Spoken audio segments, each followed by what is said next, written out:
அன்பான இறைமக்களே, இன்று Bible reading பிளானின் 117வது நாள்.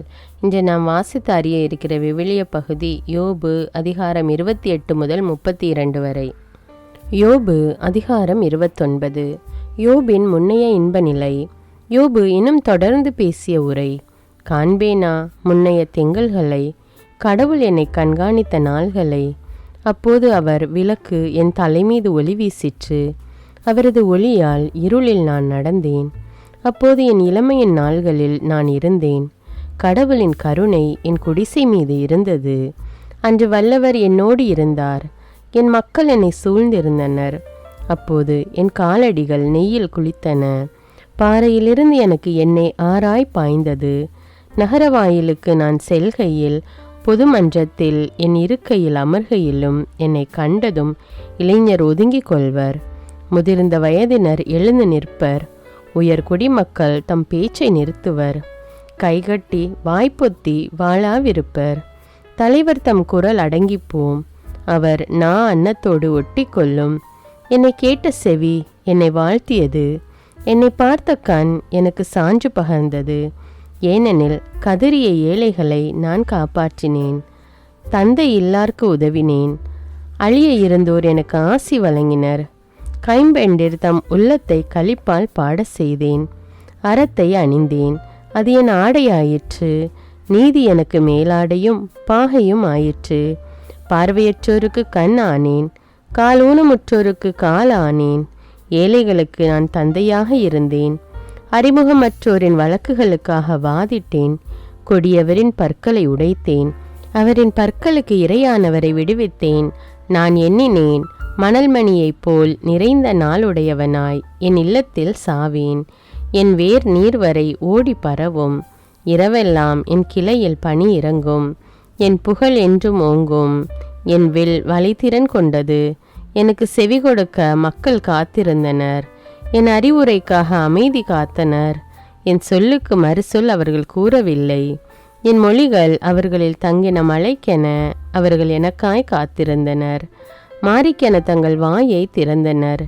நம்பிக்கை இழந்தோரை என் புன்முறுவல் தேற்றியது. என் முகப்பொழிவு உரமூட்டியது. நானே அவர்களுக்கு வழியை காட்டினேன். தலைவனாய் திகழ்ந்தேன். வீரர் நடுவே வேந்தனைப் போல் வாழ்ந்தேன். அழுகின்றவருக்கு ஆறுதல் அளிப்பவன் போல் இருந்தேன். யோபு அதிகாரம் 30. யோபின் தற்போதைய துன்ப நிலை. ஆனால் இன்று என்னை விட இளையோர் ஏளனம் செய்கின்றனர்.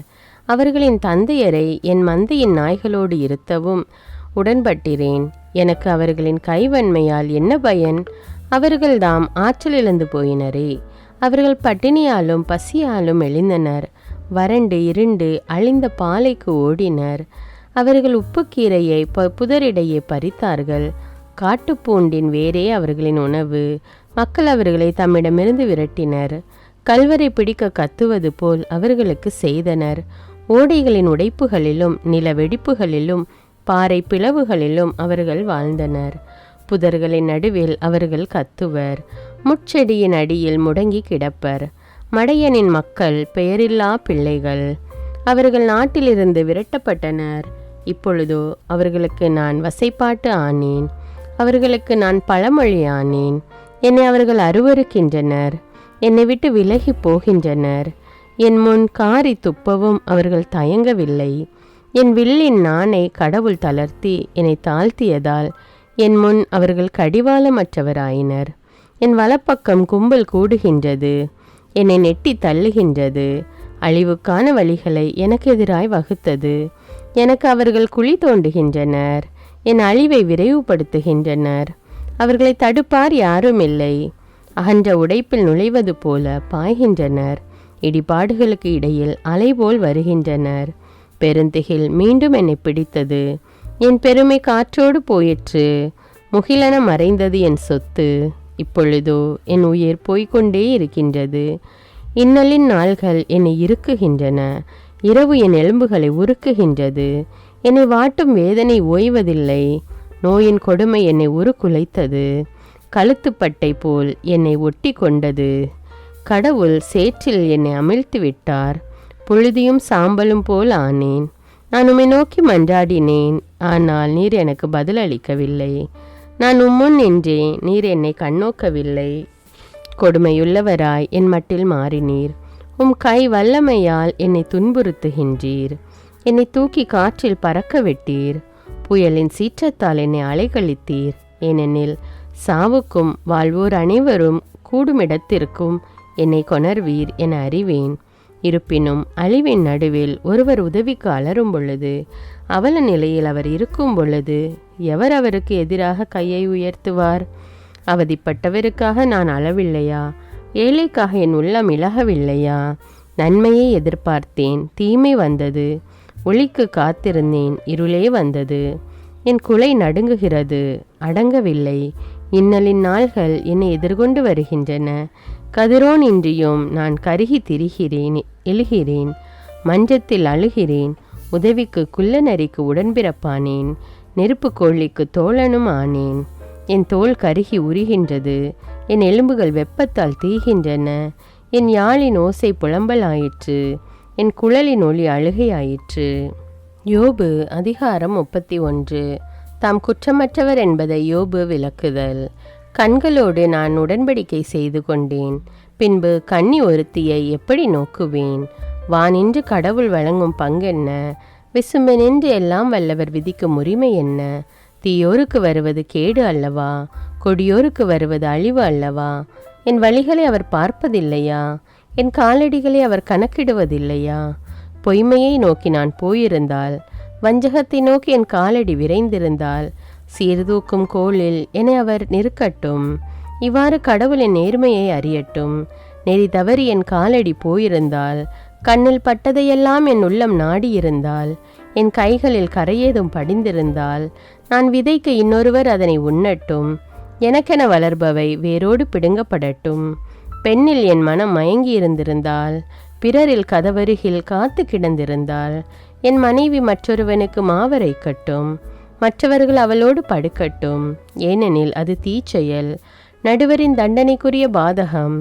ஏனெனில் படுகுழி வரை சுட்டெரிக்கும் நெருப்பு அது. வருவாய் அனைத்தையும் அடியோடு அழிக்கும் தீ அது. என் வேலைக்காரனோ என் வேலைக்காரியோ எனக்கு எதிராய் வழக்கு கொணரும்போது நான் அதை தட்டி கழித்திருந்தால், இறைவன் எனக்கு எதிராய் எழும்போது நான் என்ன செய்வேன்? அவர் என்னிடம் கணக்கு கேட்டால் நான் என்ன பதிலளிப்பேன்? கருப்பையில் என்னை உருவாக்கியவர் தாமே அவனையும் உருவாக்கினார். கருப்பையில் எங்களுக்கு வடிவளித்தவர் அவர் ஒருவரே அல்லவா? ஏழையர் விரும்பியதை ஈய இணங்காது இருந்தேனா? கைப்பெண்டிரின் கண்கள் பூத்து போக செய்தேனா? என் உணவை நானே தனித்து உண்டேனா? தாய் தந்தையற்றோர் அதில் உண்ணாமல் போயினரா? ஏனெனில் குழந்தை பருவம் முதல் அவர் என்னை தந்தை போல் வளர்த்தார். என் தாய் வயிற்றிலிருந்து என்னை வழி நடத்தினார். ஆடையில்லாமல் எவராவது அழிவதையோ, போர்வையின்றி ஏழை எவராவது இருந்ததையோ பார்த்து கொண்டிருந்தேனா? என் ஆட்டுமுடி கம்பளியினால் குளிர் போக்கப்பட்டு அவர்களின் உடல் என்னை பாராட்டவில்லையா? எனக்கு மன்றத்தில் செல்வாக்கு உண்டு எனக் கண்டு தாய் தந்தையற்றோருக்கு எதிராக கை ஓங்கினேனா? அப்படி இருந்திருந்தால் என் தோள் மூட்டு தோளிலிருந்து நெகிழ்வதாக, முழங்கை மூட்டு முறிந்து கழல்வதாக. ஏனெனில் இறைவன் அனுப்பும் இடர் எனக்கு பேரச்சம். அவர் மாட்சிக்கு முன் என்னால் எதுவும் இயலாது.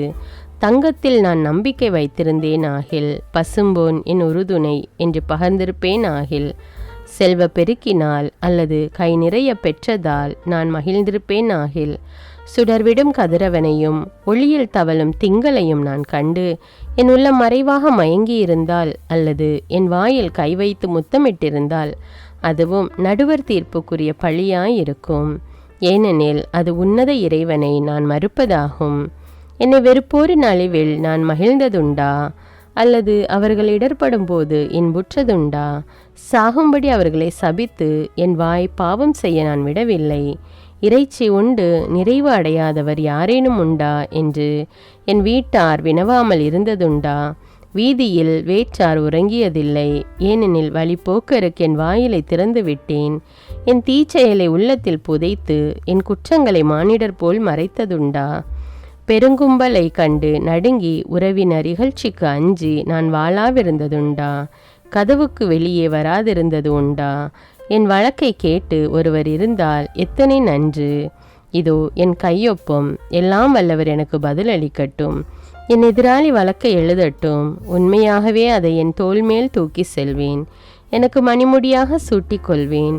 என் நடத்தை முழுவதையுமே அவருக்கு எடுத்துரைப்பேன். இளவரசனைப் போல் அவரை அணுகி செல்வேன். எனது நிலம் எனக்கு எதிராய் கதறினால், அதன் படைசால்கள் ஒன்றாக அழுதால், விலை கொடாமல் அதன் விளைச்சலை உண்டிருந்தால், அதன் உரிமையாளரின் உயிரை போக்கியிருந்தால், கோதுமைக்கு பதில் முட்களும் வார்கோதுமைக்கு பதில் களையும் வளரட்டும். யோபின் மொழிகள் முடிவுற்றன. யோபு அதிகாரம் 32. எலிகூவின் முதல் சொற்பொழிவு. யோபு தம்மை நேர்மையாளராக கருதியதால் இந்த 3 மனிதர்களும் அவருடன் சொல்லாடுவதை நிறுத்திவிட்டார்கள். அப்பொழுது பூசியனும் ராமின் வீட்டை சார்ந்த பரக்கேலின் புதல்வனுமான எலிகூ சீற்றமடைந்தான். யோபு கடவுளை விட தம்மை நேர்மையாளராய் கருதியதால் அவர் மீது சினம் கொண்டான். 3 நண்பர்கள் மீதும் அவன் கோபப்பட்டான். ஏனெனில் யோபின் மீது அவர்கள் குற்றம் சாட்டினார்களே என்று அதற்கான ஆதாரத்தை எடுத்து கூறவில்லை. எலிகூ யோபிடம் பேச இதுவரை காத்திருந்தான். ஏனெனில் அவனை விட அவர்கள் வயதில் முதிர்ந்தவர்கள். அந்த 3வரும் தகுந்த மறுமொழி தரவில்லை என கண்ட எலிகூ இன்னும் ஆத்திரமடைந்தான். ஆகவே பூசியனும் பார்க்கேலின் புதல்வனுமான எலிகூ பேசத் தொடங்கினான். நான் வயதில் சிறியவன், நீங்களோ பெரியவர். ஆகவே என் கருத்தை உங்களிடம் உரைக்க தயங்கினேன், அஞ்சினேன். நான் நினைத்தேன், முதுமை பேசட்டும், வயதானோர் ஞானத்தை உணர்த்தட்டும்.